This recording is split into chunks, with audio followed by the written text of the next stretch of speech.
امام کے حضور ادائے احترام کے لیے انشاءاللہ امام کی نظر لطف کا حاصل کرنے کے لیے درود بھیجیں محمد و آل محمد صلی علی محمد آل محمد وعجل فرجهم۔ شب جمعہ میں مرحومین اپنے اپنے گھروں کا رخ کرتے ہیں روایت کے مطابق۔ شب جمعہ میں گویا اللہ کی طرف سے آسانیاں نصیب ہوتی ہیں مرحومین کو کہ وہ دنیا والوں سے جو ثواب اور ان کو رحمتیں ملنی ہوتی ہیں وہ مل سکیں۔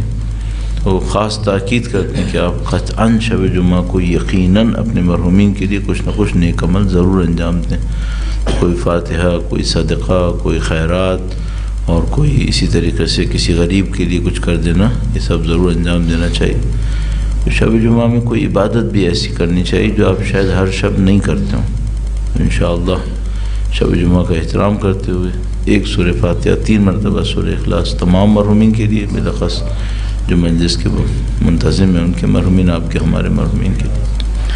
بسم اللہ الرحمن الرحیم، الحمد للہ رب العالمین الرحمن الرحیم مالک یوم الدین، ایاک نعبد و ایاک نستعین، اهدنا الصراط المستقیم صراط الذین انعمت علیہم غیر المغضوب علیہم ولا الضالین۔ بسم اللہ الرحمن الرحیم، قل هو اللہ احد اللہ الصمد لم یلد ولم یولد ولم یکن له کفوا احد۔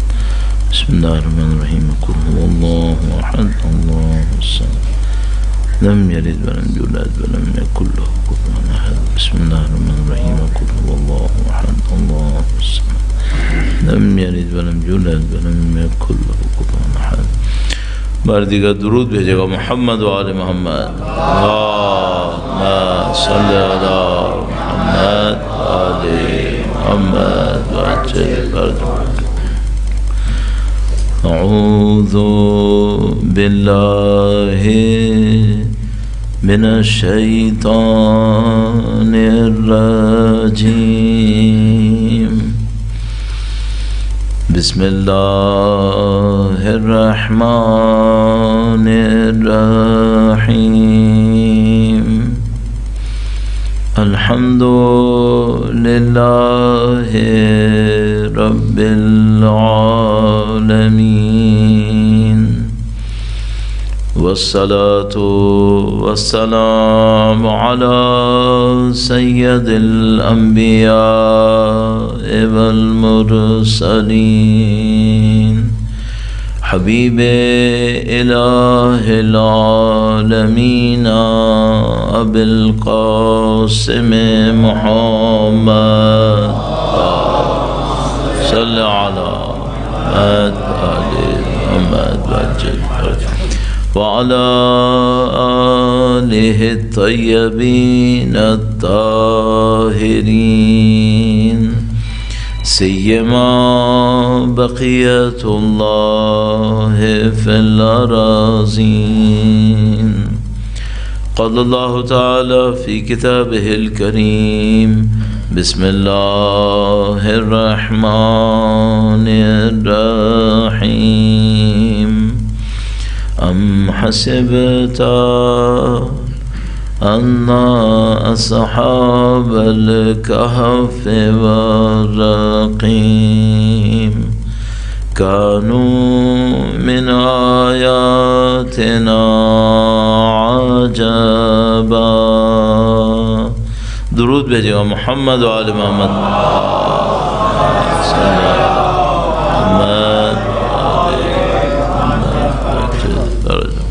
ایک بار پھر مل کے درود بھیجے گا محمد و آل محمد صلی علی محمد۔ پروردگار عالم کا انتہائی لطف و کرم، انتہائی احسان ہے، خدا تعالیٰ نے ہمیں اس دنیا کے اندر ایک بار پھر اہل بیت اطہار علیہ السلام کی اعضاء میں بیٹھنے کا موقع نصیب کیا۔ ہمارے پاس روایت موجود ہیں، آیہ کریمہ میں بھی اس کو بیان کیا کہ ایک موقع آئے گا جب انسان اس دنیا میں پہنچنے کے بعد ایک ایک سجدے کے لیے ترسے گا، ایک ایک نماز شب کے لیے ترسے گا کہ کاش اس وقت جب میں صبح کو اٹھا ہوتا میں نے پڑھ لی ہوتی، کاش اس موقع پہ جب میں ذہن میں آیا تھا کہ سجدہ کر لوں میں نے کر لیا ہوتا۔ تو مجھے نہیں معلوم اس دنیا میں جانے کے بعد کتنے لوگ اس پہ ترسیں گے کہ کاش ذکر حسین میں بیٹھ جاتے، کاش بیٹھ جاتے. ہاں تو الحمدللہ خدا نے آپ کو اور ہمیں یہ فضیلت نصیب کر دی ہے کہ ہمیں اہل بیت اطہار علیہ السلام پہ فرش عذاب میں آنے کا موقع نصیب کیا ہوا ہے. اللہ کی دی ہوئی اس نعمت کا شکر بجا لانے کے لیے، اس میں اضافے کے لیے، نسلوں میں اس کی بقا کے لیے اور ان کے وارث کی ظہور کی تعجیل کے لیے درود بھیجیں. محمد و آل محمد صلی علی محمد آل محمد وعجل فرجهم. خدا تعالیٰ نے اپنے دین کو کچھ ایسے بیان کیا اور اس کی جو توحید تھی اس کا بھی ایک اثر کہ خدا نے دین کو دو حصوں میں نہیں رکھا کہ ایک حصہ دنیا کے کام آئے، ایک حصہ آخرت کے کام. یہ ایسے نہیں رکھا خدا نے. گرچہ دین کے اندر دو حصے ایک اور وجہ سے ضروری تھے اور وہ بنے. وہ دو حصے، ایک یہ کہ اس کا ایک ظاہر ہوتا ہے اور ایک دین کا باطن ہوتا ہے. یہ دونوں ضروری تھے. عرض کرتا ہوں اس سلسلے میں درود بھیجے گا. محمد و آل محمد صلی اللہ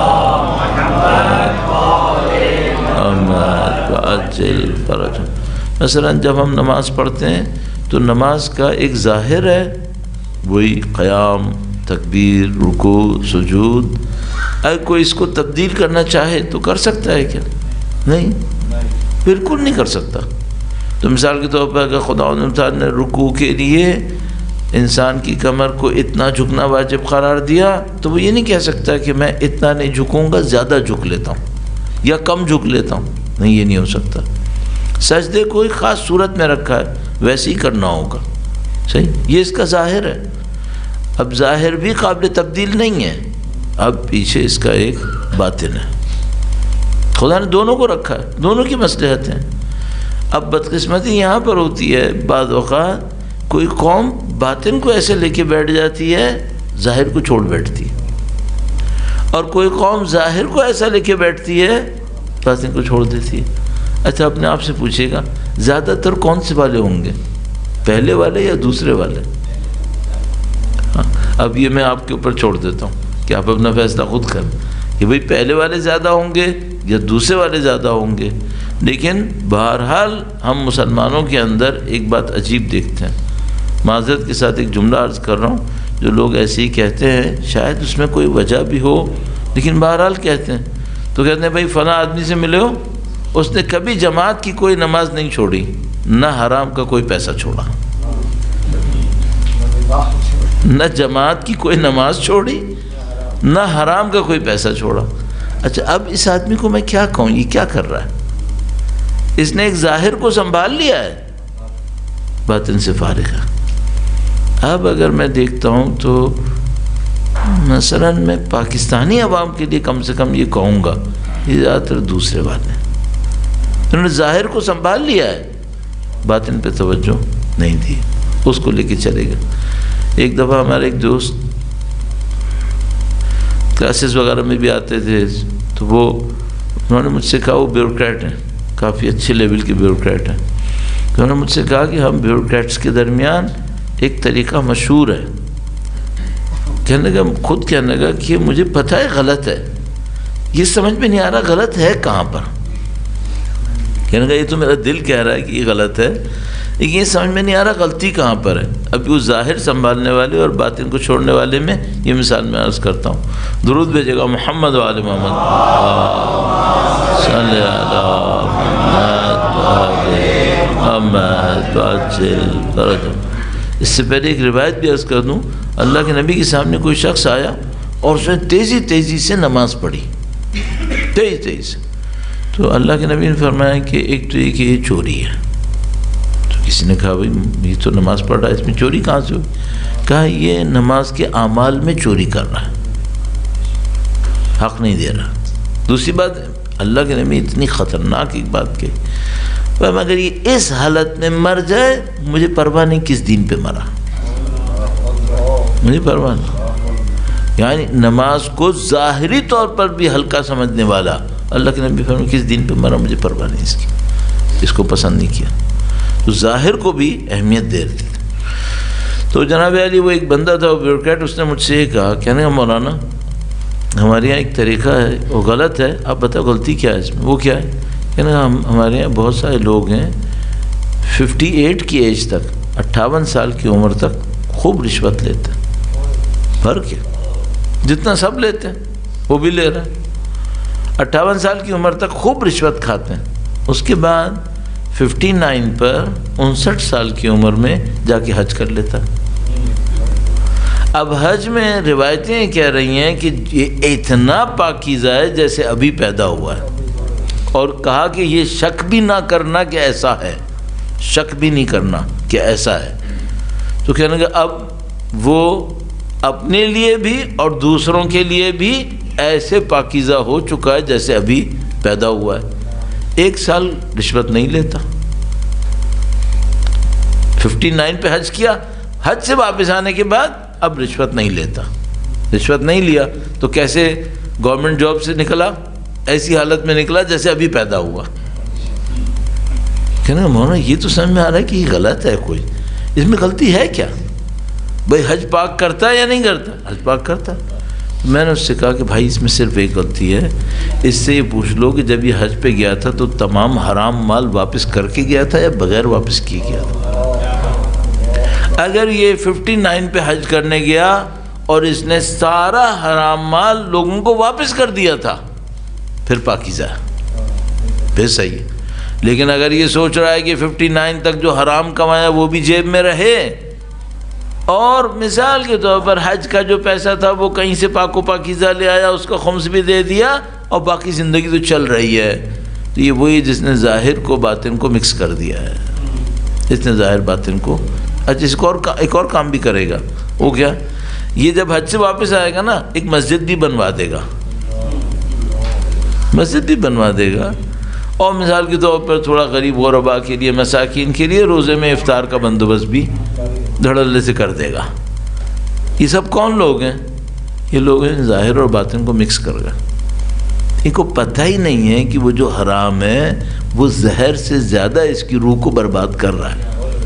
حج کہاں سے اثر کرے گا حرام کے ساتھ؟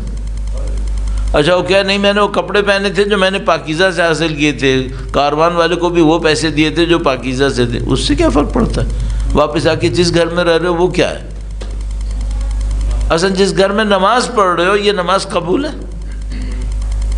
حرام کے پیسے کی بنی ہوئی ہے، تو کوئی چیز قبول نہیں ہے اس طرح سے۔ سب سے بڑی بات، کسی انسان کا حق سر پہ لیے ہوئے ہو، خدا کہاں قبول کرے گا؟ نعوذ باللہ تعالیٰ میں کسی کا حق مار لوں اور اس کے بعد حاجی بنوں، ذاکر بنوں، جو کچھ بھی بنوں، حق تو حق ہے، وہ تو ادا کرنا ہے، اس کے بغیر تھوڑی کچھ ہوتا ہے۔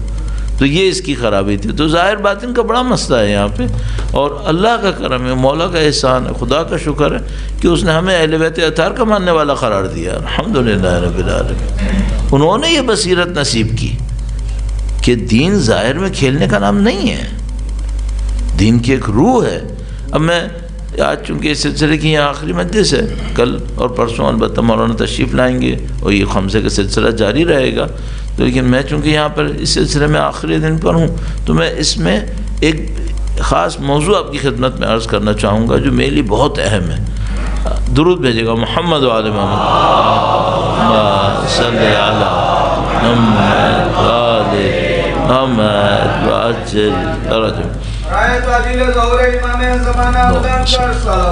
اللہم صلی علی محمد و آل محمد وعجل فرجهم۔ میرے ذہن میں ایک بات آتی ہے جب بھی میں ملتان آتا ہوں تو میرے ذہن پہ اس کا دباؤ ہوتا ہے کہ یہاں سادات کب سے ہیں، حقیقت یہ میرے ذہن میں ہوتا ہے۔ تو مثال کے طور پر جب میں شاگردیز بھی گیا تھا تو مثلاً بتایا کہ بھئی یہ قبریں یہاں پہ 950 سال سے تقریباً ہیں۔ تو میں اپنے آپ سے ایک سوال پوچھنا چاہتا ہوں، جو لوگ سادات یہاں پر آئے، تشیع کو پھیلایا، اہل بیت کی فکر کو پھیلایا، ان کی اصلی میراث جو میرے پاس ہونی چاہیے وہ کیا ہے؟ ایک میراث ہوگی یا نہیں ہوگی؟ کوئی میراث ہوگی۔ میراث کسے کہتے ہیں؟ جو میں کہوں یہ میں نے ان سے ارث میں لیا ہے، صحیح ہے؟ اچھا میں ان کی میراث میں زمین کے چند ٹکڑے لیے بیٹھا رہا ہوں، یہ کافی ہے؟ نا انصافی ہے۔ وہ زمین کے ٹکڑوں کی خاطر یہاں پہ نہیں آئے تھے. معلوم ہے اتنی دور سے سفر کر کے مصیبتیں جھیل جھیل کے یہاں پر آئے. یہاں پہ کون سا کچھ تھا کہ جس کی خاطر وہ زمین کے ٹکڑوں کی خاطر یہاں پہ آتے. تو ہماری ان کی میراث زمین کے ٹکڑے نہیں ہیں. چلو یہ تو ملتان ہے، نہ بھی ہو ملتان، کراچی میں بیٹھا ہوں، کسی کے نام پر میں نے عزت لی ہے نا، شیعہ ہونے کے نام پر، سید ہونے کے نام پر، مسلمان ہونے کے نام پر عزت لی ہے بالآخر. ابھی الحمدللہ رب العالمین وہ حزب اللہ کے مجاہد شہید ہوتے ہیں، عزت ہمیں ملتی ہے. یہ جمہوریہ اسلامی میں ولی اللہ شہید ہوئے، رہبر معظم، عزت ہمیں ملی. پوری دنیا کے اندر تشیع کا ایک نام سربلند ہوا، فخر سے لوگ بات کر رہے ہیں. وہ جو دوسرے فرقوں کے ماننے والے ہیں وہ منہ چھپاتے پھر رہے ہیں کہ ہمارے ماننے والوں نے کیا کر کے دکھا دیا ہے. الحمدللہ ہم عزت سے بیٹھے ہیں، پوری دنیا کے سامنے عزت لے رہے ہیں. صحیح. تو یہ جو عزت کا معاملہ ہے کہ ہم پوری دنیا کے سامنے عزت لیتے ہیں الحمدللہ رب العالمین. پھر کیا ہے تو خدا کے سامنے جب مشکل میں پڑتے ہیں کہتے ہیں ہم اے خدا ہم سیدہ کے ماننے والے ہیں. دنیا سے عزت ملے یا نہ ملے خدا کے سامنے تو رکھتے ہیں. ہاں. اب میں ایک سوال پوچھتا ہوں، ان کی یہ پوری نسل طیبہ و طاہرہ 250 سال نبی کے بعد روئے زمین کے اوپر ظاہری طور پر رہی، اس نے ہمیں کچھ چیز میراث میں پکڑائی ہے. وہ کیا ہے؟ اب بعض اوقات کیا ہوتا ہے، اب آپ جانتے ہیں اردو میں بھی استعمال ہوتا ہے، بعض اوقات کہتے ہیں خلف صالح، اور کسی کو کیا کہتے ہیں خلف نا صالح. صحیح ہے. جیسے مثلا حضرت نوح کا بیٹا وہ خلف نا صالح تھا کہ حضرت نوح نے فرمایا خدا تو نے وعدہ کیا تھا کہ میری نسل کو، میرے سے متعلق لوگوں کو، اہل کو نجات دے گا. فرمایا انہ عمل غیر صالح، کہ نہیں ہے اے نوح یہ آپ کا بیٹا نہیں ہے، چونکہ غیر صالح عمل کرتا ہے لہذا باپ بیٹے کا رشتہ خدا کے نزدیک ختم ہو گیا. اب اس بیٹے کے پاس اپنے باپ کی میراث سے کچھ ہے؟ ختم ہو گیا. صحیح. صالح ہوتا تو نوح کا بیٹا ہوتا، صالح نہیں تھا، خدا نے کہا نہیں یہ آپ کا بیٹا، انہ لیس من اہلک، یہ آپ کا اہل نہیں ہے. میں اپنے آپ سے ایک سوال پوچھنا چاہتا ہوں، میں کیا کروں کہ اہل بیت کا اہل کہلاؤں؟ یہ میرے لیے اہم ہے یا نہیں ہے؟ میرے لیے اہم ہے. وہ بیٹا غیر صالح بن کر اہلیت سے باہر چلا گیا، اب وہ اہل نہیں ہے. میں 1400 سال کے بعد یہاں پر ہوں، مجھے اپنے آپ سے ایک سوال کرنا ہے، خدا تو نے مجھے الحمدللہ رب العالمین کا ماننے والا بنا کے دیا ہے، تو نے یہاں پہ بھیجا ہے، میں اہلیت کے ساتھ مرنا چاہتا ہوں، اہلیت کے ساتھ مرنا چاہتا ہوں. اب میں خاص کر پوچھوں گا اللہ سے اس نظام سے، خدایا میں مولا چھٹے امام کو ماننے والا ہوں، کیا کروں کہ ان کا اہل بن جاؤں؟ ہاں یہ بہت اہم سوال ہے. شاید ابھی میں اس کو بہت واضح نہ کر پاؤں، لیکن آپ الحمدللہ صاحبان آقا سب جانتے ہیں کہ اہم سوال ہے. تو اس میں نے ڈھونڈا اپنے ذہن میں کہ یہ جو اہل بیت عطا علیہ السلام کا نظام ہے، تربیت ہے، درسگاہ ہے، ان کے متعلقین ہیں، ان میں اہلیت کا معیار تھا کیا؟ اہلیت کا معیار کیا تھا؟ میں ایک مثال عرض کرتا ہوں آپ کی خدمت میں. درود بھیجے گا محمد و آل محمد، صلی علی محمد و آل محمد وعجل فرجهم. اگر ہم نبی خدا کی رحلت کے بعد سے لے کر غیبت صغریٰ کے آغاز تک دیکھیں، یہ 250 سال بنتے ہیں. اس 250 سال میں ائمہ کے اصحاب ہزاروں ہیں. اگر میں لسٹ کرنا شروع کروں ہزاروں لوگ بن جائیں گے. آپ سے ایک سوال پوچھتا ہوں، یہ ہزاروں اہل بیت کے نزدیک ایک مقام پر ہیں کیا؟ ہو ہی نہیں سکتا، قطعاً نہیں ہے. صحیح. ان میں سے کچھ ہیں جو اہل بیت کے گویا مورد نظر ہیں، ان کی نظروں میں ہیں، ان کی لطف و کرم کے سائے میں آ رہے ہیں. آج اب ہمارے پاس ایک راوی ہے اور مختلف بیان کرتے ہیں، علی ابن مہزیار فلاں فلاں مختلف راوی ہیں ہمارے پاس. ایسے راوی بھی ہیں جن کے لیے امام معصوم نے فرمایا خدا اس پہ رحم کرے، اس نے میرے اجداد کے آثار کو محفوظ کر لیا۔ اللہ اکبر، کیا مقام ہے! یہ کون حاصل کر سکے گا ایسے کہ امام معصوم کہہ رہے ہیں کہ خدا اس پہ رحم کرے، اس نے میرے اجداد کے آثار کو محفوظ کر لیا۔ یہ بہت بڑا مقام ہو گیا۔ صحیح، مثلا ایک راوی ہے ہمارے پاس کوفہ میں ہے، یونس ابن عبد الرحمن، ایک شخص کوفہ سے امام کی خدمت میں آتا ہے۔ وہ لوگ جو اجتہاد تقلید کے بعد اوقات اعتراض کرتے ہیں، باتیں کرتے ہیں، ان کے لیے بھی آیا۔ وہ کوفے سے آیا امام کی خدمت میں مدینے میں۔ لوگ مدینے میں آتے تھے امام کی خدمت میں حج کے زمانے میں، کیونکہ گورنمنٹ پھر پکڑ نہیں کر سکتی تھی۔ کوفے سے آتے تھے حج کے زمانے میں، مدینے آتے تھے، نبی کے روضے کی زیارت کرتے تھے اور جا کر اپنے امام سے بھی مل لیا کرتے تھے۔ تو وہ آیا امام کے پاس کوفہ سے، اس نے امام سے کچھ سوال کیے۔ میں نے عرض کیا تھا ایک درسگاہ صبح ہوتی تھی، ایک پھر گھر پہ ہوتی تھی۔ تو امام سے ایک سوال کیا، امام نے جواب دیا، بہت خوش ہوا۔ پھر اس نے کہا کہ مولا میں ہر سال تو حج پہ نہیں آ سکوں گا، میری مشکلات ہوتی ہیں، اپنی ان مشکلات کو حل کرنے کے لیے کیا کیا کروں؟ تو امام نے فرمایا تم کوفہ سے آئے ہو؟ کہنے لگا جی سرکار میں کوفہ سے آیا ہوں۔ فرمایا کوفہ میں یونس ابن عبد الرحمن کو پہچانتے ہو؟ کہا میں پہچانتا ہوں۔ امام نے فرمایا عربی میں فرمایا ثقتن ثقتن ثقتن، یہ ہمارے مورد اعتماد ہے، یہ ہمارے مورد اعتماد، یہ ہمارا مورد اعتماد ہے۔ تاخذ عنہ معالم دینک، دین کا جو سوال پوچھنا ہو اس سے پوچھا کرو۔ اللہ اکبر، یہ کیا مقام ہے! امام معصوم اپنے ماننے والے سے کہہ رہے ہیں تم کوفہ میں ہوتے تو ہمارے پاس نہیں آ سکتے، اس سے پوچھ لیا کرو۔ بہت بڑی بات ہے یہ۔ ہاں، ایک حشام ابن حکم ہے، وہ عقائد کے ماہر ہیں، امام کے پاس تشریف لاتے ہیں، کہتے ہیں امام میں ایسے علاقوں میں جاتا ہوں جہاں لوگ آپ کے ماننے والے نہیں ہوتے، مجھ سے امامت پہ دلائل مانگتے ہیں، میں اپنے ذہن سے امامت کے اوپر ایک دلیل کہتا ہوں، اگر آپ مجھے بتا دیں کہ میں ان کو کیا دلیل دیا کروں۔ امام ایک دلیل ارشاد فرماتے ہیں۔ وہاں پر ایک اور بھی اہل بیت کا ماننے والا بیٹھا تھا حشام پہ، جہاں پہ جب امام نے امام کو حشام کو یہ بات بتائی۔ اب آپ تصور کریں یہ مسجد نبوی میں ہوا ہوگا یا گھر میں ہوا ہوگا؟ ظاہر ہے کہ یہ گھر میں ہوا ہوگا، یہ مسجد نبوی میں نہیں ہوا ہوگا۔ تو وہ جو بیٹھا ہوا تھا وہ بھی شیعہ ہے، امام کے گھر میں بیٹھا ہوا ہے۔ تو وہ امام سے کہتا ہے مولا یہ جواب بہت اچھا جواب ہے، مجھے سمجھ میں آ گیا، مجھ سے بھی کبھی کبھی لوگ امامت کے بارے میں دلیل مانگتے ہیں، کیا یہ جو آپ نے حشام کو جواب دیا یہ میں بھی ان کو دے دیا کروں؟ امام فرماتے نہیں تم مت دینا، تم مت دینا۔ تو کہتے ہیں مولا میں آپ کا تابع ہوں، جو آپ حکم کریں گے جو نہیں کریں گے میں تابع دار ہوں آپ کا، صرف پوچھنا چاہ رہا ہوں کہ کیوں نہ دوں۔ یہ اچھا جواب ہے، میں دل کو کنونس ہو رہا ہوں۔ امام نے فرمایا جب وہ مخالف اس کے اوپر اعتراض کرے گا حشام سنبھال لے گا، تم سنبھال نہیں پاؤ گے۔ صحیح۔ اب میں سوچتا تھا کاش ہم بھی ایسے امام کے نزدیک ہوتے کہ امام ہمارے بارے میں کہتے یہ سنبھال لے گا، کاش ہم ایسے ہوتے۔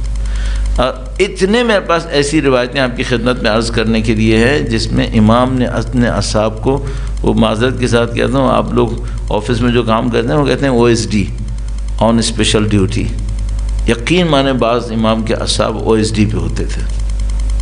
ایک واقعہ عرض کرتا ہوں اور پھر میں میراث کو عرض کرنا چاہوں گا۔ درود بھیجے گا محمد و آل محمد صلی علی محمد و آل محمد وعجل۔ دو شیعہ ایک بازار کے اندر، شاید مدینے کا ہے، جو ابھی تک میں سمجھ رہا ہوں شاید مدینے کا ہے، ممکن ہے کسی اور شہر کا ہو، یرحمکم اللہ، کسی اور شہر کا ہو۔ دو شیعہ بازار کے اندر کھڑے ہو کر ایک دوسرے سے کسی معاملے پہ جھگڑ رہے تھے۔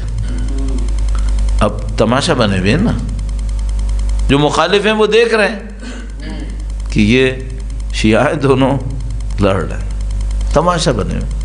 ایک نزدیک آتا ہے اور پوچھتا ہے کیوں لڑ رہے ہو؟ کہا اس کا مجھ سے پیسے کا مطالبہ ہے۔ دوسرا کہتا ہے مطالبہ غلط ہے، اس کا حق نہیں بنتا۔ تو وہ جو تیسرا آیا تھا اس نے کہا معاملہ یہی ہے یا اس کے علاوہ کچھ اور بھی ہے؟ کہا نہیں معاملہ یہی ہے۔ دونوں سے پوچھا تمہارا معاملہ یہی؟ کہنے کا اتنے پیسے کا معاملہ ہے۔ اس سے پوچھا تمہارا معاملہ کیا؟ کہنے کا یہی پیسے کا معاملہ ہے، یہ مانگ رہا ہے میں نہیں دینا چاہتا۔ اس نے کہا کوئی بات نہیں، یہ پیسہ میں دیتا ہوں، جھگڑا ختم کرو۔ کہنا جھگڑا ختم کرو، یہ پیسے میں دے رہا ہوں۔ اب وہ ظاہر معاملہ ختم ہو گیا، جھگڑا ختم ہو گیا، لیکن وہ جو لوگ تھے دونوں، انہوں نے کہا تم کون ہو، یہ پیسہ کیوں دے رہے ہو؟ کہنے لگا کہ میں بھی شیعہ ہوں، میں بھی شیعہ ہوں، تم لوگ بدنامی کا سبب بن رہے ہو ہمارے یہاں بازار میں کھڑے ہو کر، یہ اچھی بات نہیں ہے، یہ پیسہ لو، اپنا جھگڑا ختم کرو، جاؤ اپنے گھروں کو۔ تو انہوں نے کہا کہ وہ تو ہم کر لیں گے، یہ بتاؤ تم یہ کیوں کر رہے ہو؟ عجیب ہے۔ کہنے لگا امام نے مجھے پہلے سے ایسا پیسہ دے کے بھیجا ہے بازار میں کہ کوئی جھگڑتا دیکھو تو پیسے دیکھ کر شیعہ کا جھگڑا ختم کرا دینا۔ اس کو میں کہتا ہوں OSD ہے، آن اسپیشل ڈیوٹی ہے۔ یہ کیا کر رہا ہے؟ یہ معاشرے میں شیعت کے وقار کی حفاظت کر رہا ہے۔ ہاں، شیعت کے وقار کی حفاظت کر رہا ہے۔ اور صاحب یقین مانیں، اگر آپ وہ انسان بن جائیں، میں وہ انسان بن جاؤں جو معاشرے میں تشیع کے وقار کی حفاظت کریں۔ یہ جو ہمارے بعض اوقات دوست احباب واٹس ایپ پر اور ادھر ادھر بیٹھ کر ایک دوسرے کے خلاف باتیں کرتے ہیں، یہ کیوں نہیں سوچتے اپنے وقار کو پامال کر رہے ہیں؟ دشمن آپ کے میسیجز لے کے ایک دوسرے کو دکھاتے ہیں، آپ کہیں گے نہیں وہ فلانی نے غلط کیا تھا، غلط کیا تھا صحیح کیا تھا، تم معاشرے میں وقار کس کا برباد کر رہے ہو؟ تشیع کا۔ تو تھوڑا عقل سے کام لو۔ اگر خدا نہ کرے کسی کا کوئی حق ہے بھی اور وہ کہہ رہا ہے کہ بھائی اس نے میرا حق برباد کیا، جو کچھ بھی کیا، اس کا ایک طریقہ ہونا چاہیے، نہ کہ پبلک کے اندر لوگ مسخرہ بنائیں ہم لوگوں کو، نعوذ باللہ تعالیٰ۔ یہ دیکھو تھا چند شیعہ کس طرح سے لڑ رہا ہے ایک دوسرے کے ساتھ۔ تو آپ قطعاً ایسی کوئی پوسٹ واٹس ایپ پر ادھر ادھر جو سوشل میڈیا استعمال کرنے والے ایسی نہ کریں جس کو دشمن دیکھ کے خوش ہو۔ امام ایسے نہیں چاہتے، امام چاہتے ہیں معاملہ ہم لوگوں کا معاملہ اندر اندر نپٹے۔ ہاں، اس کے لیے آپ میکینزم بنائیں، طریقہ کار بنائیں، عزت کا خیال کریں۔ سب سے امپورٹنٹ جو مجھے سمجھ میں آتا ہے وہی کہ بھائی آپ اپنے مکتب کی عزت کا خیال کریں، مکتب کی عزت کا خیال کریں، یہ آسانی سے نہیں بنتا ہے۔ اب وہ بات نہیں رہی جو پہلے ہم لوگوں کے نام کے ساتھ عزتوں میں تھی، کم ہو گئی ہے۔ میں ایک چھوٹا سا واقعہ اور عرض کرتا ہوں، پھر وہ جو مجھے عرض کرنا ہے عرض کرتا ہوں تاکہ آپ کا وقت بھی زیادہ نہ لوں۔ درود بھیجیں محمد و آل محمد، صلی علی محمد و آل محمد و عجل فرجہم۔ میرے ایک ماموں شپ پہ ہوتے تھے، اب ظاہر میرے ماموں تو کس ایج کے تھے، وہ شپ پہ ہوتے تھے، پوری دنیا گھومتے تھے، اور وہ ادھر گئے ادھر گئے، تو کبھی کبھی وہ یہ واقعہ سناتے تھے، کہنے کہ بیٹا میں ایک دفعہ گیا ایک ملک میں، وہاں بہت بڑا جھگڑا چل رہا تھا۔ وہ جاتے تھے وہاں پہ انگلش کا اخبار خریدتے تھے مثلا، وہ پتہ چلے شاید یہ بات ساؤتھ افریقہ کی ہے، کیونکہ وہ اس کے افریقہ کے نیچے سے گزر کے جاتے تھے، تو کہنے کہ شاید یہ بات، مجھے لگتا ہے شاید بات ساؤتھ افریقہ کی ہے، پر میں نے تھوڑا سا ٹریس کیا تو وہاں پہ ایسا ہوا بھی تھا۔ تو انہوں نے کہا کہنے کہ وہاں اس ملک میں میں نے لیا تو دیکھا وہاں بہت بڑا ایک کیس چل رہا ہے۔ وہ کیس کیا ہے؟ کیس جناب علی ایک نان مسلم ہے، اس کا ایک اور نان مسلم سے جھگڑا ہے، مسلمان نہیں ہیں دونوں، جن کا جھگڑا ہے وہ مسلمان نہیں ہے، دونوں نان مسلم ہیں، جو جج بیٹھا ہے وہ بھی نان مسلم ہے، وہ بھی نان مسلم ہے۔ تو اب وہ دونوں کا جھگڑا چل رہا ہے، نان مسلم ہیں دونوں، جج بھی نان مسلم ہے۔ ایک بندے نے اپنا وٹنس ایک مسلمان کو بلا لیا، ایک آدمی کا ایک گواہ مسلمان ہے، اس کیس میں 2 گواہ چاہیے تھے، گواہ مسلمان ہے ایک ہے، اس جج کے سامنے آئے، اس نے کہا بھائی تمہارے پاس گواہ ہے؟ اس نے کہا ہاں۔ کہ کون ہے؟ ایک مسلمان یہ ہے۔ کہنے لگا 2 نہیں ہیں؟ کہا نہیں 2 نہیں ہیں۔ اب جج کیا فیصلہ کرتا ہے؟ کہنے لگا کہ میں نے اپنی زندگی میں مسلمان کو جھوٹ بولتے نہیں دیکھا ہے، میرے نزدیک ایک ہی کافی ہے۔ کہنے لگا میں نے اپنی زندگی میں مسلمان کو جھوٹ بولتے نہیں دیکھا ہے، ٹھیک ہے، میں ایک ہی کو قبول کر لوں گا. اب میں پیچھے نئی مصائب کا کوئی تذکرہ کرنا چاہ رہا کہ کیوں بی بی کی شہادت انہوں نے رد کی تھی. بہرحال تو اگر ہم سچے ہوتے تو ہم اس مقام پہ ہوتے.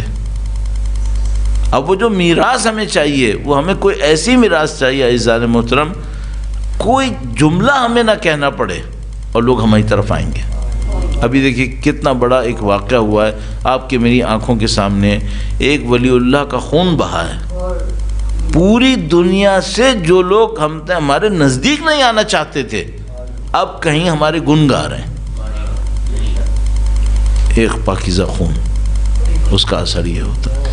پر اب اپنی سلامتی کے لیے، تمام مجاہدین کی سلامتی کے لیے، اور جو زخمی ہو رہے ہیں ان کی شفا یابی کے لیے، اور تمام ہمارے مرحومین کے درجات کی بلندی کے لیے درود بھیجیں. محمد و آل محمد،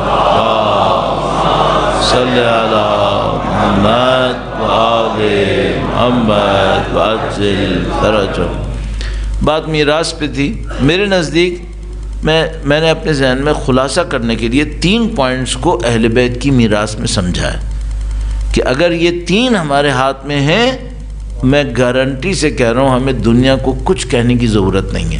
یہ مکتب پھیلے گا، خود سے پھیلے گا، خود بخود پھیلے گا. 3 میراث. پہلی میراث، آپ جا کے اپنے آپ سے یہ پوچھیں، اس 250 سال میں جو میں نے عرض کیا نبی کی رحلت کے بعد سے لے کے غیبت صغریٰ تک، اس 250 سال میں کون سی 3 پوائنٹ ایسے ہو سکتے ہیں جس کے لیے پوری دنیا کہے یہ اہل بیت کے ہیں؟ وہ 3 پوائنٹ کون سے ہو سکتے ہیں؟ پہلا پوائنٹ مجھے سمجھ میں آیا، اس زمانے میں جہاں کہیں بات ہوتی تھی کس کا رابطہ خدا سے زیادہ ہے، سب کو ماننا پڑتا تھا کہ اہل بیت کا رابطہ خدا سے سب سے زیادہ ہے. یہ ماننا پڑتا تھا. اس کو آپ کیا کہیں گے؟ اس کو آپ کہیں گے تقویٰ کہیں گے، اس کو آپ کہیں گے معنویت کہیں گے، اس کو آپ کوئی بھی نام دیں. جہاں اس دنیا کے اندر یہ بات ہوتی تھی کہ اب ہمیں وہ چاہیے جس کا رابطہ خدا کے ساتھ ہو، تو کس کا نام آتا تھا؟ اہل بیت اطہار کا. یہ ان کی پہلی میراث ہے. تو ان کے ماننے والے کو کیسا ہونا چاہیے؟ ان کے ماننے والے کو ایسا ہونا چاہیے کہ اگر دنیا میں کہیں یہ بات ہو کہ کون ہے جو خدا والے ہیں، تو وہ کہیں اہل بیت کے ماننے والے، یہ خدا والے ہیں، ان کا خدا سے رابطہ ہے. اور یہ اتنا عجیب پوائنٹ تھا، اتنا عجیب. یعنی میں مصائب تذکرہ نہیں کرنا چاہ رہا ہوں، صرف ایک بات عرض کروں گا. یہ جو سید الشہداء کی سر نے تلاوت کی، یہ ثابت کرنے کے لیے تھی کہ خدا ہے اور خدا حسین کے ساتھ ہے. عظمت اہل بیت اطہار علیہ السلام پر درود بھیجیں. محمد و آل محمد، صلی علی محمد آل محمد وعجل فرجهم. ورنہ دشمن کا منصوبہ کیا تھا؟ دشمن کا منصوبہ یہ تھا، بالکل انسان کہتے ہوئے بھی سختی احساس کرتا ہے کہ بھئی ان کو اسیر بناؤ، نعوذ باللہ تعالی یہ گڑ گڑائیں اور دنیا کے سامنے یہ سمجھ میں آ جائے. وہ یہ چاہتے تھے کہ مثلا پیچھے کوئی خدا نہیں ہے، پیچھے کچھ نہیں ہے، وہ یہ چاہتے تھے. تو یہ جو لاشیں انہوں نے پامال کیے اس لیے کیے تھے. یہ رسم عربیت بھی نہیں تھی، عرب کی رسم بھی نہیں تھی، انہوں نے کیا تھا. کیوں کیا تھا؟ یہ بتانے کے لیے پیچھے خدا نہیں ہے. اور سید الشہداء اس پورے معاملے کو لے کر چلے، اور بہت تفصیل میں جانے کا موقع نہیں ہے یہ کہ سید الشہداء نے اپنی بہن کو وصیت کی، بہن صبر کرنا، اس میں راز ہے. وہ کیا ہے؟ جب صبر ہوگا تو ان اللہ، پھر خدا نظر آئے گا، پھر خدا نظر آئے گا. اور کیسے نظر آیا؟ کٹے ہوئے سر نے بھی تلاوت کر دی. بس پھر معاملہ ختم ہو گیا. کیوں مولا سید سجاد سے بیعت نہیں مانگی؟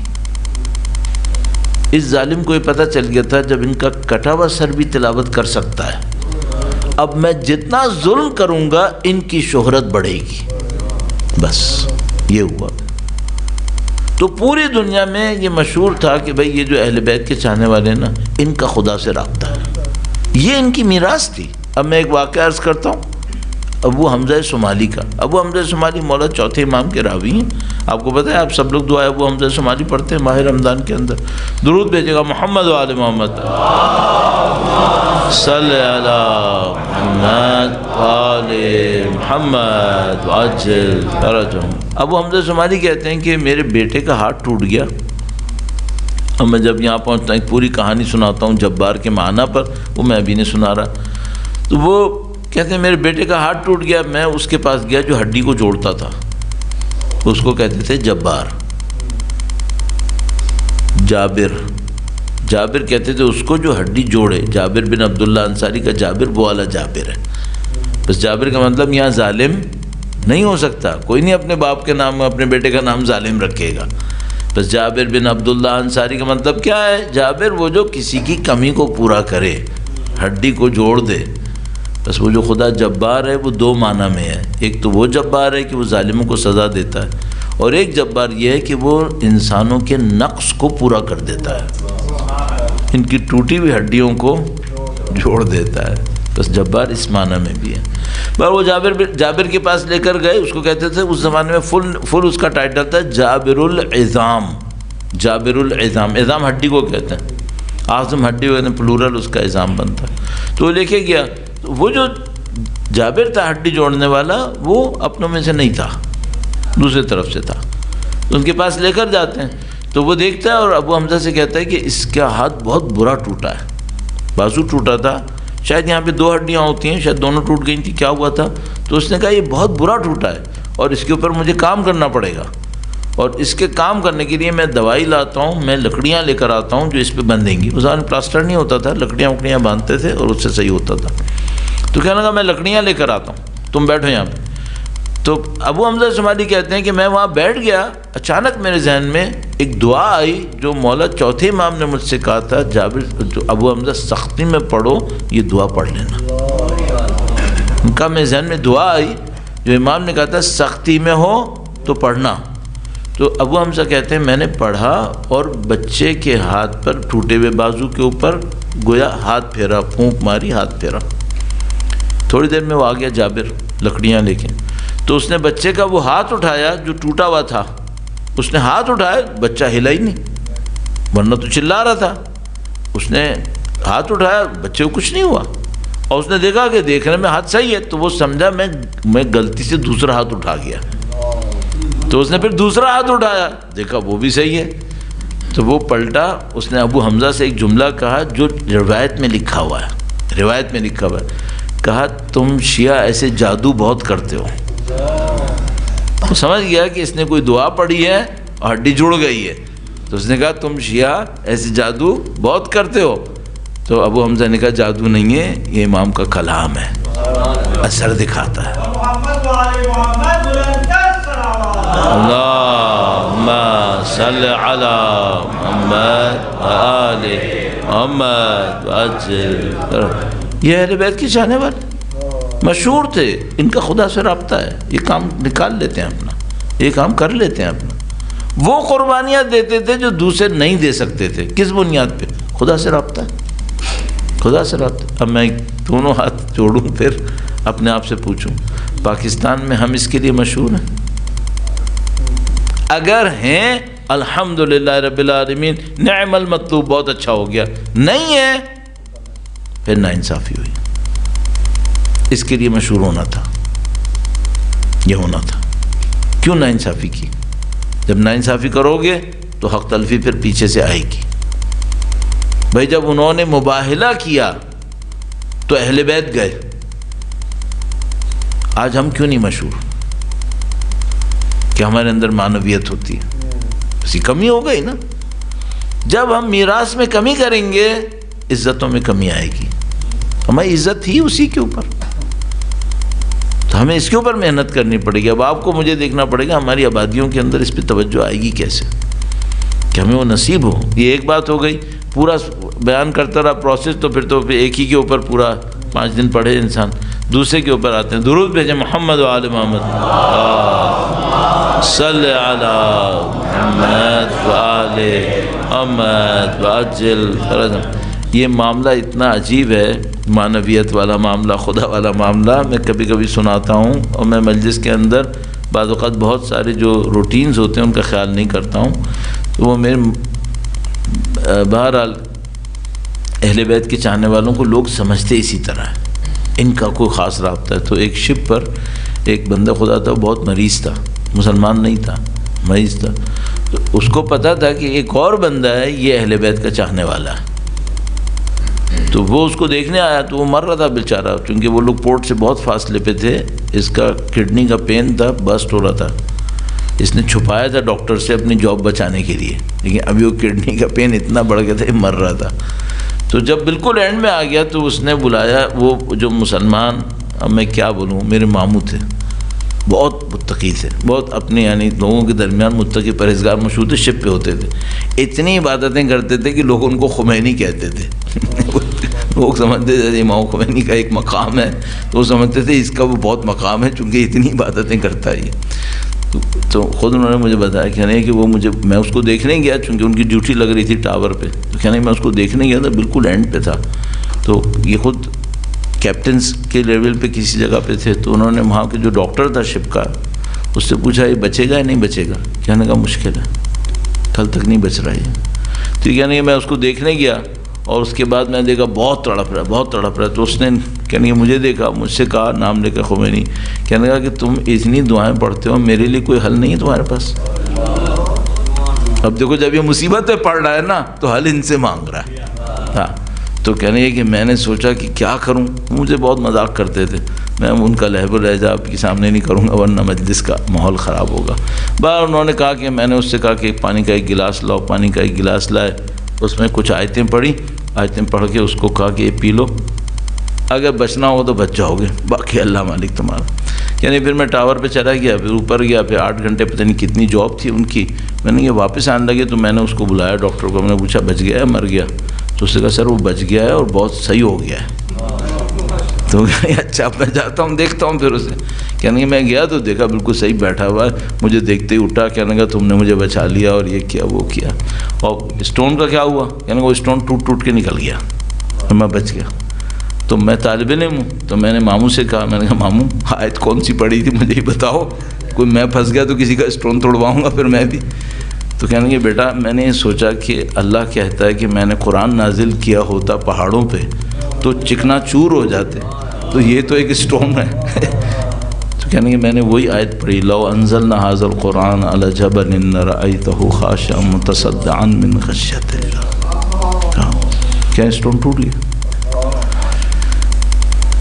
لوگ ہم سے یہ توقع رکھ رہے ہیں ابھی بھی، اور یہ جو ولی اللہ کی شہادت کے اوپر ایک ماحول بنا ہے نا، یہ اسی وجہ سے بنا۔ ان کو توقع تھی کہ یہ ولی اللہ ہے، ان کو توقع تھی، انہوں نے خون بہا دیا اپنا، اب تو ثابت ہو گیا۔ یہ ماحول ہے، اس میں اثر اس وجہ سے ہے، یہ لوگ سمجھ رہے ہیں ہمارا خدا سے ایک خاص رابطہ، اور ہے بھی کنفرم ہے، ہمیں محنت کرنی ہے۔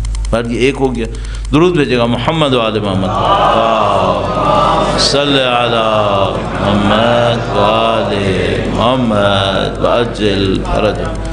دوسری میراث کیا بولوں؟ اچھا آپ الحمدللہ سب اچھی طرح جاننے والے ہیں، کیا آپ یہ توقع کر رہے ہیں کہ میں دولت کو اہل بیت کی میراث کہوں گا؟ دیکھیں آپ خود اتنی بصیرت پر ہیں کہ آپ کو پتہ ہے کہ دولت جیسی پست چیز کو میں اہل بیت کی میراث نہیں کہوں گا، صحیح؟ کیا میں طاقت کو ان کی میراث کہوں گا؟ نہیں یہ بھی نہیں کہوں گا۔ ہاں بالکل، اب میں آؤں گا بالکل اس پہ جو انہوں نے اشارہ کیا، علم یہ اہل بیت کی میراث، وہ باب العلم کے ماننے والے اور شہر علم تک پہنچانے والے، بس جو اہل بیت کا ماننے والا ہے علم اس کی میراث ہونی چاہیے، اس کے پاس علم ہونا چاہیے۔ اب یہ ہمارے یہاں ایک مشکل آئی بھی ہے، یہ جملہ بچپن سے سنا ہے کہ مولا کی درسگاہ تھی، یہ جملہ بچپن سے سنا ہے کہ اس درسگاہ میں 4000 شاگرد لکھا کرتے تھے۔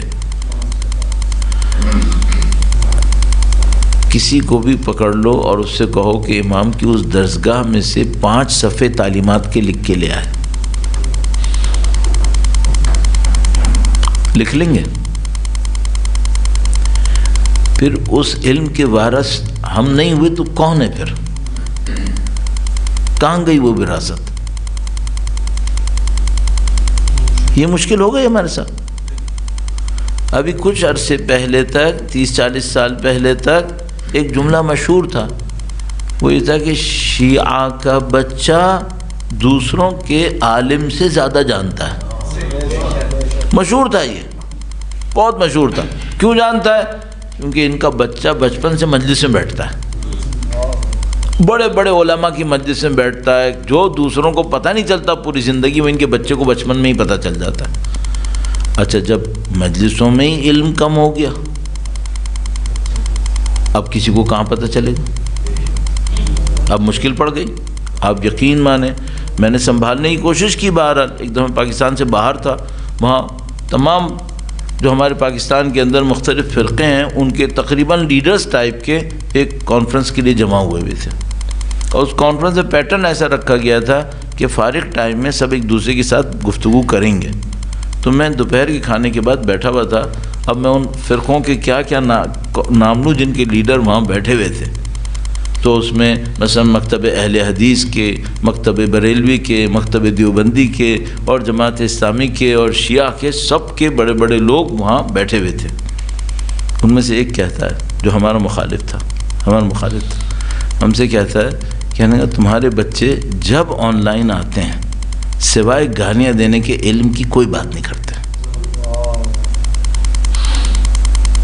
اور مجھے پتہ ہے مبالغہ کر رہا تھا، لیکن مجھے یہ بھی پتہ ہے کہ کسی حد تک صحیح کہہ رہا تھا، مجھے پتہ ہے. میں نے اس کو نپٹا دیا. میں نے کہا تم ہمیں کہہ رہے ہو نا، ہم تو مثال کے طور پر انقلاب اسلامی کے آنے کے بعد جمعہ 8 دن ہوئے علم کے اوپر توجہ دے رہے ہیں. میں نے کہا تم تو صدیوں سے بیٹھے ہو، تمہارے کون سے بچوں نے کارنامے کر لیے؟ بتاؤ مجھے. شرمندہ ہوا کہ میں نے کہا ہاں صحیح کہہ رہے ہیں، ہم نے نہیں کیا کام. اب میں تھوڑا سا اس ڈائلاگ کا اگلا حصہ آپ کی خدمت میں عرض کر دوں، ایک لیسن ملتا ہے. ان میں سے ایک اور پارٹی کا تھا، وہ وہاں پہ بیٹھا ہوا تھا، رسپیکٹڈ آدمی. وہ کئی سال بعد مجھے ملتا ہے، کہنے کا مولانا وہ جو آپ نے ایک دفعہ وہ بات کہی تھی نا، وہ میں نے اپنے فرقے میں بہت سارے لوگوں کو سنائی ہے، آپ کی بات صحیح تھی. تو وہ جو تھا مخالف تھا، وہ مجھ سے کہنے کا تمہارے بچے ایسے کرتے ہیں. میں نے کہا تمہارے بچوں نے کیا کر لیا؟ ہم تو ابھی آئے میدان میں، تم تو صدیوں سال سے بیٹھے تھے، پڑھا رہے تھے، یہ کر رہے تھے، وہ کر رہے تھے. پاکستان میں مدرسے تمہارے، ہمارے تھوڑی تھے، ہمارے تو چھوٹے سے تو کام تھا. کہنے کا ہم نے بھی نہیں کیا. تو کہنے کا ہم سے کرنا کیا چاہیے تھا؟ میں کہا یونیورسٹی کھولتے، تم بھی کھولو ہم بھی کھولیں، پھر ہمارے بچے سنبھلیں گے. کہنے کا پیسہ ہوگا تو کھلے گا. میں کہا پیسے کا معاملہ نہیں ہے. اور بہت اکڑو آدمی ہے وہ، جس سے میری بات ہو رہی تھی، بہت اکڑتا ہے وہ. تو کہنے کا پیسے کا معاملہ ہے. میں نے کہا نہیں پیسے کا معاملہ نہیں ہے. پھر ایک اور بیٹا تھا جو اتنا نہیں اکڑ رہا تھا. میں نے اس سے پوچھا آپ نے فلاں جلسہ کیا تھا، اتنے بندے آئے تھے لاہور میں، خرچہ کتنا ہوا تھا؟ ابھی میں بہت تفصیلات کاٹ رہا ہوں تاکہ آپ نہ پہچان پائیں کون تھا وہ، کون تھا یہ. تو بہرحال بہت اس نے ادھر ادھر کیا، خرچہ نہیں بتا رہا تھا، نہیں بتا رہا تھا. یہ بات بہت پرانی ہے، میرے خیال میں 10 سال تو کم سے کم ہو گئے. تو بولنے لگا 5 کروڑ روپے ایک جلسہ کیا تھا. کہنے لگا کم سے کم 5 کروڑ روپے خرچ ہوا تھا، 10 سال سے زیادہ ہو رہا. تو میں نے اس سے کہا، میں نے کہا تم ایک جلسہ نہیں کرو، یونیورسٹی کیوں نہیں بناتے؟ تو پھر فوراً دب گیا، خاموش ہو گیا. کہنے لگا ہاں معاملہ پرائورٹی کا ہے، ہاں پیسے کا نہیں ہے. اب دیکھو ہمارے ساتھ بھی یہی ہو رہا ہے. کیوں علم پہ کام نہیں کیا؟ کیوں یونیورسٹیاں نہیں بنائیں؟ کیوں درسگاہیں کمزور ہیں؟ پیسہ کہیں اور لگا رہے ہیں، اس پہ کیوں نہیں لگا دیا؟ آپ اپنی میراث تو پکڑتے ہیں. باب العلم کے ماننے والے آپ ہو اور اس پہ فخر کرتے ہو کہ کسی کی یونیورسٹی میں میرے بچے کا داخلہ ہو جائے. ظلم نہیں ہے؟ علم تو آپ نے دینا تھا، اور کسی اور کی یونیورسٹی میں جا کے فخر کر رہے ہو. تو علم تو آپ نے کیوں نہیں دیا؟ پھر اس سے نہیں دیا کہ ہم نے پرائورٹی نہیں رکھی، اس پہ محنت ہی نہیں کی. جب میدان خالی کر دو گے اس میں جو اہل بیت کی میراث تھی تو عزت کہاں رہے گی پھر؟ ابھی میں دنیا میں کہوں، پاکستان میں میں کہوں نا، کوئی جواب نہیں دیجیے گا، میں بھی نہیں دینا چاہوں. بس میں پاکستان میں کہوں میڈیکل یونیورسٹی سب سے اچھی کون سی ہے، ایک کا نام لوگے آپ بھی میں بھی، صحیح ہے، وہ ہم نہیں ہیں، وہ ہم نہیں ہیں، یہ ناانصافی ہے، ہمیں ہونا چاہیے تھا۔ اچھا کوئی یہ کہے گا شیعہ کے پاس پیسہ نہیں ہے، کوئی کہے گا یہ؟ الحمدللہ خدا نے ہم لوگوں کو غریب نہیں بنایا ہے، پیسہ بھی بہت دیا ہے، صرف پرائورٹی چینج ہو گئی ہماری، کہیں اور لگ گیا۔ تو ہمیں علم پہ کام کرنا چاہیے تھا، بدقسمتی سے نہیں کیا تو پھر کوئی اور کر لے گا، کوئی اور کام کر کے آگے نکل جائے گا۔ اچھا ابھی آپ بولو نہیں مولانا آپ بہت دیر ہو گئی، قطعاً دیر نہیں ہوئی ہے، قطعاً دیر نہیں ہوئی ہے۔ کیوں؟ ان کے علم میں برکت نہیں ہے، علم کی برکت تمہارے پاس ہے۔ مولا پانچویں امام کا قول عرض کرتا ہوں، ان کی عظمت پہ درود بھیجیں، محمد و آل صلی اللہ محمد وجل فرج فما شرقوا ام غربوا لن تجدوا علما نافعا الا عندنا۔ تم مشرق میں چلے جاؤ یا مغرب میں چلے جاؤ، مفید علم ہمارے سوا کہیں نہیں پاؤ گے۔ مفید علم ان کے در پر ہے، کیوں نہیں نکالا؟ نکالتے۔ اور یقین مانے میں دونوں ہاتھ جوڑ کر عرض کروں گا پھر دوبارہ تیبارہ کہ بھئی کسی کو احساس نہ ہو، مجھے اپنی شعبازی کرنے کا کوئی شوق نہیں ہوگا۔ میں ایک دفعہ پاکستان کے باہر ایک جگہ پہ تھا، وہاں پہ سادہ باتیں جو اہل بیت کی تعلیمات کی ہے نا وہی کرتا تھا، سادہ باتیں۔ میرا کام ہی یہی آپ کے سامنے ہے، میں کچھ نہیں کرتا، نہ خطابت کے میں کچھ اور دکھانے کے موڈ میں ہوں، میرا ہے ہی نہیں میرے پاس۔ صاحب ایک بندہ تھا، وہ ایک سرٹن ٹاپک میں دنیا کے ٹاپ 10 کتابوں میں اس کی کتاب تھی، ایک سبجیکٹ ہے اس میں ٹاپ 10 رائٹرز میں اس کی ایک کتاب تھی، وہ کو آتھرشپ تھی اس کی کسی کے ساتھ، وہ آ کے بیٹھتا تھا، سب لوگ بیٹھتے ہیں وہی بیٹھتا تھا، مجھے پتہ نہیں کون ہے یہ۔ پھر کسی نے مجھ سے کہا مولانا وہ جو آپ کے لیکچرز ہو رہے ہیں نا اس میں فلانی آ رہا ہے۔ میں کہا پھر؟ کہنے لگا آپ نہیں پہچانتے اسے؟ میں نے کہا نہیں۔ کہنے لگا وہ یہ ہے، اتنا اس کے پاس پیسہ ہے، وہ یہ ہے اور وہ ہے۔ اس نے بتانا شروع کیا۔ میں نے کہا بندہ خدا ہم اپنا کام کر رہے ہیں، یہ کہنے لگا یہ سمجھ میں نہیں آ رہا یہ آ کیوں رہا ہے، کہنا یہ سمجھ میں نہیں آ رہا یہ آ کیوں رہا ہے۔ تو ایک دن میں نے دیکھا وہ مجھ سے بہت آ کے سلام دعا کرتا تھا، عقیدت سے ملتا تھا، تو میں نے ایک دن اس سے پوچھا، میں نے کہا بات سنو آتے کیوں، کیا چاہیے؟ کہنے لگا یقین مانے میں آپ سے، میں یہاں بیٹھ کے جھوٹ تو نہیں بولوں گا، مجھ سے کہنے لگا آپ میرے ساتھ کو آتھر بن کے بک لکھو، ہماری بک دنیا میں بیسٹ سیلر ہوگی۔ میں نے کہا کیا لکھوں گی اس میں؟ کہنے لگا وہی جو آپ بول رہے ہو۔ میں نے کہا اس میں کیا ہے؟ کہنے لگا مولانا آپ کو احساس نہیں ہے، یہ جو آپ بول رہے ہو نا یہ آپ میرے ساتھ نہیں بھی بیٹھ کے لکھو گے، میں کتاب لکھوں گا اور وہ بیسٹ سیلر ہے، وہ بیسٹ سیلر ہے۔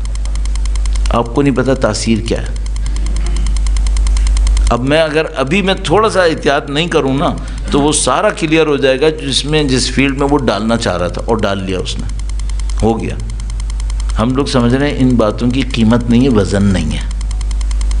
جس کو پتہ ہے اس کو پتہ ہے اس میں کیا ہے، یہ کیسے نکلے گا یہاں سے۔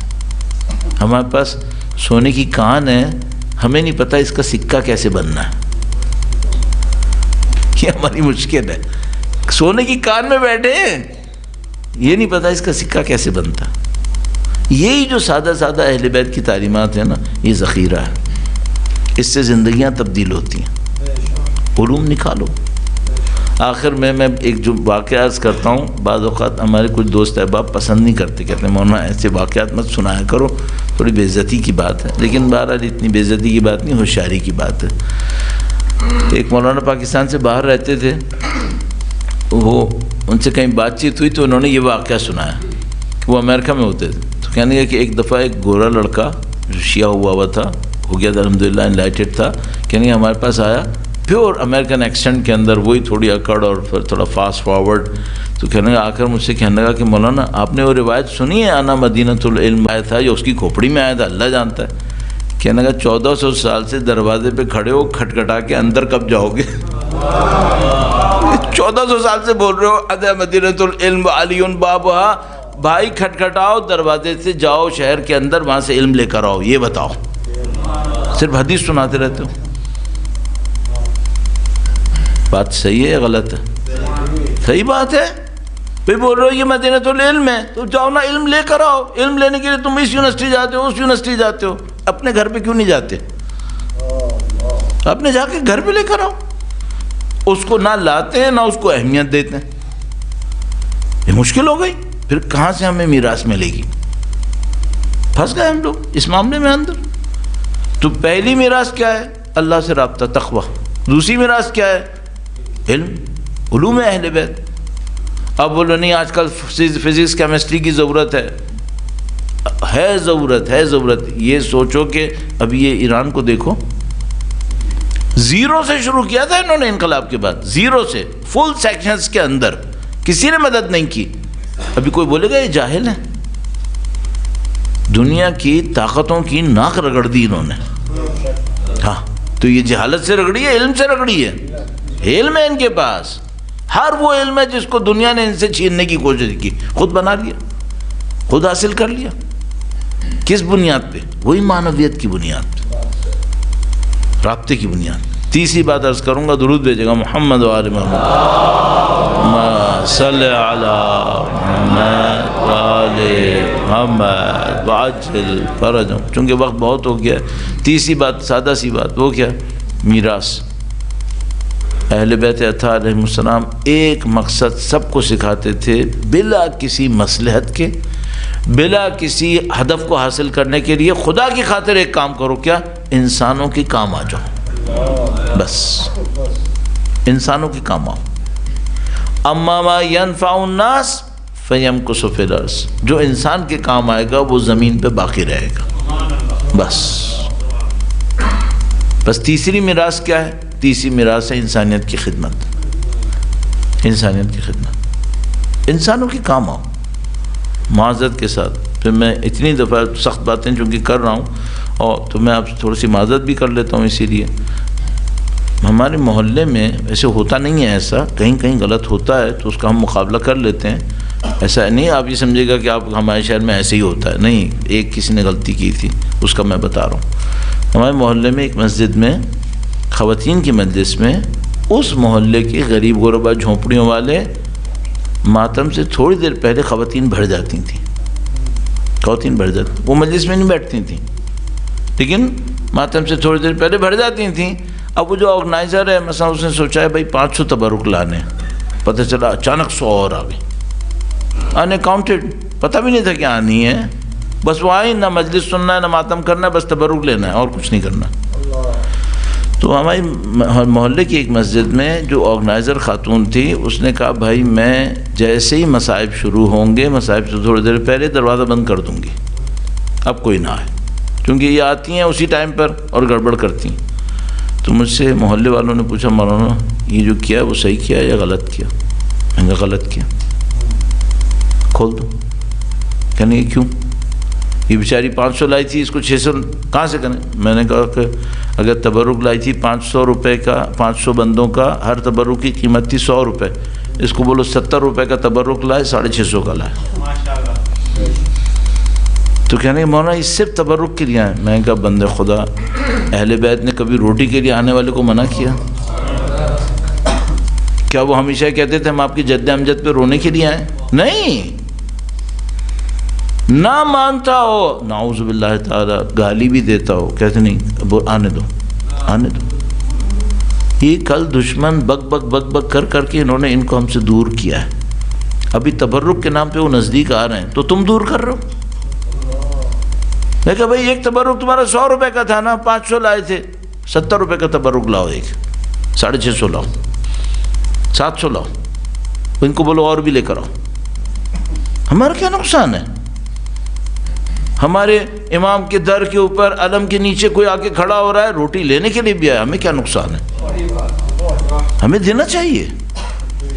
ہاں اس کو خلوص سے دیں, شوبازیاں نہیں کریں, اس کے اوپر وہ پروپیگنڈا مچا رہے ہیں, یہ کر رہے ہیں وہ کر رہے ہیں, نہیں یہ اچھا کام نہیں ہے. خلوص سے دو, اور اس کو جناب تشہیر وشیر کرنے کی کوئی ضرورت نہیں ہے. کیوں؟ اگر خدا کے لیے کرو گے خدا لوگوں تک پہنچا دے گا. ہاں خدا کے لیے کرو. تو بھائی یہ تو اہل بیت اطہار کا طریقہ کار تھا. مولا کی ایک روایت آپ کی خدمت میں عرض کرتا ہوں, زحمت تمام کروں. رات کو امام تشریف فرما ہوئے, رات کو ایک جگہ جا رہے تھے، مولا کے نام پر درود بھیجے، محمد و آل محمد صلی علی محمد و آل محمد وعجل فرجہ۔ ایک راوی کہتا ہے میں دیکھا انتہائی تاریک رات تھی، اس میں امام اکیلے جا رہے ہیں، کہنے لگا میں پہچان گیا تو میں ڈرا کہ لوگ کہیں نقصان نہ پہنچاتے کوئی دشمن، تو کہنے لگا پیچھے پیچھے چلنے لگا، پھر امام ایک جگہ رک گئے تو کوئی بوجھ تھا امام کے کندھے پر جو زمین پہ شاید کھل گیا، گر گیا، تو امام نے کہا فلانی تم سامنے آ جاؤ، گویا امام کو پتہ چل گیا تھا کہ پیچھے آ رہا ہے وہ، تو کہا تم سامنے آؤ، سامنے آیا تو کہا کہ تم پھر پیچھے آ رہے تھے، کہنے لگا میں مولا آپ کی حفاظت کی خاطر میں ڈر لگا اس وجہ سے میں آ گیا۔ کہا اچھا ٹھیک ہے، جو زمین پہ پڑا ہے وہ اٹھاؤ، تو کہنے لگا میں نے ہاتھ واتھ ٹٹول کے دیکھا روٹیاں تھیں جو زمین پہ گری ہوئی تھیں، تو کہنے لگا میں نے اٹھایا، صاف واف کیا، پھر ایک تھیلا تھا جو بھی بوری تھی اس میں ڈالا، تو کہنے لگا جب وہ بوری میں ڈال لیا تو امام نے بوری کو دوبارہ اپنے کندھے پہ رکھا، تو کہنے لگا میں نے مولا سے کہا مولا میری بوری مجھے اٹھانے دیں، امام نے فرمایا نہیں میں خود اٹھاؤں گا، تو نہیں اٹھانے دیا۔ پھر اس کے بعد کہنے لگا کہ وہ شہر کا چوراہا تھا، مدینے کا چوراہا ایک، جہاں پہ سب لوگ جمع ہوتے تھے دن میں کام کاج کے لیے، تو وہاں پہ ایک غریب غربا رات کو سو جاتے تھے، تو کہنے امام نے مجھے روٹیاں دیں اور کہا کہ جتنے لوگ سو رہے ہیں ہر ایک کے نیچے ایک ایک روٹی رکھتے چلے جاؤ، پھر ہم نے روٹیاں رکھ دیں، سب روٹیاں تقسیم کر دیں، واپس آ گئے۔ کہنے جب واپس آنے لگے تو میں نے امام سے پوچھا کہ مولا یہ سب آپ کے ماننے والے تھے؟ کہ بھئی اندھیرے میں اس نے دیکھا کہ کس نے رکھا ہے؟ نہیں بھئی دن میں دیتے تو یہ ہوتا کہ بھئی امام اپنے ماننے والوں کی تعداد بڑھا رہے ہیں، رات میں اندھیرے میں آپ آئے، روٹیاں رکھ کے آپ چلے گئے، کسی کو پتہ ہی نہیں چلا کس نے رکھا، تو اس نے کہا مولا کیا یہ آپ کے ماننے والے تھے؟ دشمن ہوتا تو کم سے کم یہ تو بتا دیں کہ کس نے دیا۔ امام نے فرمایا نہیں ماننے والے نہیں تھے، اگر ماننے والے ہوتے تو ہم دسترخوان پہ سالن بھی کھلاتے، اگر ماننے والے ہوتے تو ہم گھر پہ بلاتے، پھر یہ وہ ہیں جو ہمارے گھر پہ نہیں آئیں گے، ان کو ہم روٹیاں دینے آئے ہیں، ان کو ہم روٹیاں دینے آئے ہیں۔ بھائی وہ تو تبرک لینے کم سے کم ہماری امام بارگاہ میں تو آ گیا ہے، تو اس کو کیوں بھیج رہے ہو؟ امام تو اس کے پاس گئے تبرک دینے کے لیے۔ انسان کی خدمت کرو، کام آئے گا، کام آتا ہے، الحمدللہ رب العالمین۔ یہ ہماری میراث ہے۔ اب آپ انصاف سے بتائیے گا، یہاں 950 سال سے بیٹھنے کے بعد اس میراث میں سے ہمارے پاس کیا ہے؟ اس لیے سختی آئی ہے، یہ مشکل اس وجہ سے آئی ہے، تو بس اس پہ محنت کریں، یہ محنتوں کے بعد بنائیں یہ نظام، اور جہاں کہیں کام آئیں۔ یہ دیکھو پھر ابھی میں بار بار مثال دینے کی مجبور ہو رہا ہوں، یہ عراق ہے جس کے اندر IS آئی تھی اور بچانے والا کوئی نہیں بچا تھا، تو وہ مجاہد شہید جنرل قاسم وہ گیا تھا بچانے کے لیے۔ آج تک وہاں کے عیسائی اور دوسرے مذہب والے اس کی تصویریں اپنے چرچ میں لگا رہے ہیں، یہی اس نے بچایا تھا، اور ریگارڈلیس کہ وہ ہم شیعہ تھے مسلمان تھے کچھ بھی نہیں تھے، ہم تو عیسائی تھے، ہمیں بچانے آیا تھا۔ جب بھی آپ انسانوں کے لیے کام کرو دیکھو پھر کیا ہوتا ہے۔ یہ ہماری میراث ہے، الحمدللہ رب العالمین۔ اہل بیت اطہار علیہ السلام نے سکھایا، اور ایک بات ہے ایسا سکھایا کہ جس میں ان کی جان بھی چلی گئی۔ ایک دفعہ ہوتا ہے کوئی آسانی سے سکھاتا ہے، نہیں انہوں نے آسانی سے نہیں سکھایا، انہوں نے خود جانے دے دے کے سکھایا، اور مظلومیتوں کو سہ کے سکھایا۔ اللہ اکبر۔ یہ کتنا آسان ہے کہ میرے پاس کچھ پیسہ ہو اور اس پیسے میں سے میں بہت کچھ اپنے گھر کے لیے رکھ لوں اور تھوڑا سا باہر بھی دے دوں۔ دینا تو وہ دینا تھا جو سیدہ نے روٹیاں دیں، دینا تو وہ دینا تھا کہ جس پہ خدا نے آیتیں نازل کر دیں۔ 8-9 روٹیاں ہی تو دی تھیں، لیکن کس قربانی کے ساتھ دی تھیں۔ الحمدللہ رب العالمین، خدا نے آیتیں نازل کر دی۔ پانی پلانا آسان ہے، سبیلیں لگاؤ پانی پلاؤ، لیکن امام حسین ہر کے لشکر کو پلا دے۔ اللہ اکبر، اپنا پانی پلا دیا، اپنا پانی پلا دیا کہ سب سیراب ہو گئے۔ اور ایک راوی لشکر حر کے اندر کہتا ہے کہ میں دیکھا کہ میری جان نکل گئی تھی، میں زمین کے اوپر گھسیٹ گھسیٹ کے چل رہا تھا، لشکر سے پیچھے رہ گیا تھا اور میں یقین تھا کہ میں مرنے والا ہوں۔ تو میں نے دیکھا دور سے جس لشکر کا میں تھا اس لشکر کو میں نے دیکھا وہ رک گیا ہے اور پانی پی رہا۔ تو کہنے لگا پہلے میرے ذہن میں آیا کہ یہ سراب ہے جو میرا دماغ مجھے دکھا رہا ہے، ایسے یہ ہے نہیں حقیقت۔ پھر اس نے دیکھا کہ نہیں واقعاً لوگ پانی پی رہے ہیں۔ تو کہنے لگا کہ میں اپنے آپ کو گھسیٹتا تھا تاکہ میں نزدیک پہنچ جاؤں، کوئی مجھے دیکھ لے تو مجھے پانی پلا دے۔ چلنے کی ہمت نہیں تھی، بولنے کے لیے آواز نہیں نکل رہی تھی۔ تو کہنے لگا میں یہی دیکھ رہا تھا کہ بس میں اتنا گھسیٹ کے اپنے آپ کو لے جاؤں نزدیک کہ کوئی مجھے دیکھ لے۔ تو کہنے لگا میں نے دور سے دیکھا کہ سید الشہداء ایک جگہ پہ بیٹھے ہوئے۔ اب کوئی امید نہیں بچی تھی، کوئی دیکھنے والا نہیں تھا۔ کہنے لگا میں نے سوچا میں ایک کام کرتا ہوں، میں امام حسین کے چہرے کو دیکھتا رہوں گا تو کبھی امام مجھے دیکھ لیں گے۔ تو کہنے لگا بس میں نے ٹکٹکی باندھ کے سید الشہداء کے رخ انور کو دیکھنا شروع کر دیا۔ کہنے لگا بالکل ایسے ہی ہوا، میں دیکھتا رہا امام کو، اچانک امام نے مجھے دیکھ لیا کہ فلاں آدمی وہاں پہ پڑا ہوا ہے پیاسا۔ کہنے لگا امام نے کسی کو کچھ نہیں کہا، خود پانی اٹھا کر میرے پاس آ گئے۔ کہنے لگا میں نہیں سوچتا تھا کہ امام حسین خود میرے پاس آئیں گے، لیکن انہوں نے خود مشکیزہ اٹھائی اور اٹھا کے میرے پاس آئے اور مجھے ہمت دلائی، کہا میں آ گیا ہوں اور میں تمہیں پانی پلا دوں گا۔ اس کے بعد کہا کہ پانی پینے کے لیے ہاتھ کھولو، ہاتھ سامنے رکھو تاکہ میں پانی ڈالوں، تم پانی پینا۔ کہنے لگا میں نے ہاتھ رکھے لیکن میں اتنا کمزور تھا، میرے ہاتھ ہل رہے تھے، پانی نیچے گر گیا اس میں۔ کہنے لگا میں سمجھا کہ اب پتہ نہیں کیا ہونے والا ہے۔ تو کہنے لگا امام نے مجھے تسلی دی، کہا گھبراؤ نہیں، تم منہ کھول لو، میں تمہارے منہ میں ڈالوں گا، منہ کھولو، سکون سے پیو، تیزی مت دکھاؤ، میں تب تک تمہیں پانی نہیں پلاؤں گا، میں کہیں نہیں جا رہا، میں یہیں پر ہوں۔ امام نے اس کو پانی پلا دیا۔ اب میں کہوں گا یہ امام کتنا لطیف اور کریم ہے کہ دشمن کو آ کر خود پانی پلایا اور صبر کر کے پلایا کہ کہیں اس کے گلے میں پانی نہ پھنسے۔ اب حسین کے بچے پیاسے ہوں اور وہی لشکر جس کو پانی پلایا ہے وہ پانی بند کیے بیٹھا ہے۔ امام حسین کا خاندان پیاسا ہو، بھائی جب اتنا ہوگا تو پھر حر کا دل کہیں نہ کہیں دیکھے گا کہ جس سیدہ کا میں احترام کرتا تھا ان کے بچے پیاسے ہو گئے۔ اب تو حر نے تبدیل ہونا تھا۔ دیکھو آپ میں سے کسی نے اپنے عزیز کا کوئی لاشا اٹھایا ہوگا، صحیح ہے، میں آپ کے سامنے ہوں، میں نے اپنے بیٹے کا لاشا اٹھایا ہے، لیکن میں ایک جملہ کہوں گا، لاشا اٹھانا آسان ہے، ایڑیاں رگڑتے دیکھنا